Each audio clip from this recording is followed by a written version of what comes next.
त्यागपति खंडकाव्य रामेश्वर शुक्ल अंचल के द्वारा लिखा गया है। यह इंटरमीडिएट के बोर्ड परीक्षा में 5 अंक का पूछा जाता है।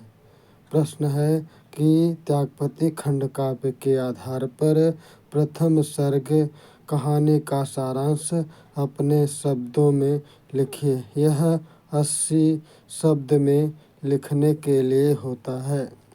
रामेश्वर शुक्लांचल के द्वारा रचित त्यागपति खंडकाव्य में 6ठी शताब्दी के सम्राट हर्षवर्धन के त्याग एवं उनके सात्विक जीवन पर कवि ने प्रकाश डाला है। यह 5 सर्गों में विभक्त है।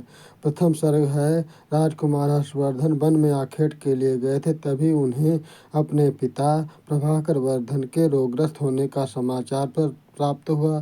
समाचार पाकर हर्षवर्धन महल को वापस लौट आते हैं। पिता के स्वास्थ्य लाभ के लिए विविध प्रयत्न करते हैं। अनेक उपचार के बाद भी पिता के स्वास्थ्य में सुधार नहीं बल्कि रोग और भी बढ़ता गया। उधर हर्षवर्धन के बड़े भाई ने राजवर्धन उनके राज्य सीमा में घुसे बाह्य आक्रमणकारी हुणों को परास्त करने के लिए अपनी सेना लेकर युद्ध कर रहे थे।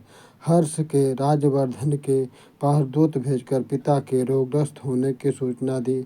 उधर हर्ष की माता में पति की बीमारी को बढ़ता हुआ देख पति की मृत्यु के पूर्व ही आत्मदाह करने का निर्णय ले लिया। हर्ष को ने बहुत समझाने का प्रयास किया। मुझ मंद पुत्र को छोड़ न मातों भी जाओ, छोड़ो विचार यह मुझे चरण में से लिपटाओ।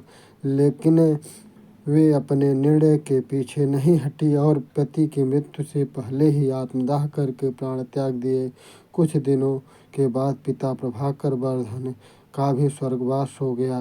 पिता की अंतिम संस्कार करने के उपरांत शोक में डूबे हुए हर्ष राजमहल वापस आ गए। इस तरह से इस प्रथम सर्ग की घटना को पढ़ें और ज्ञान प्राप्त करें। 5 अंक बोर्ड परीक्षा में प्राप्त करें।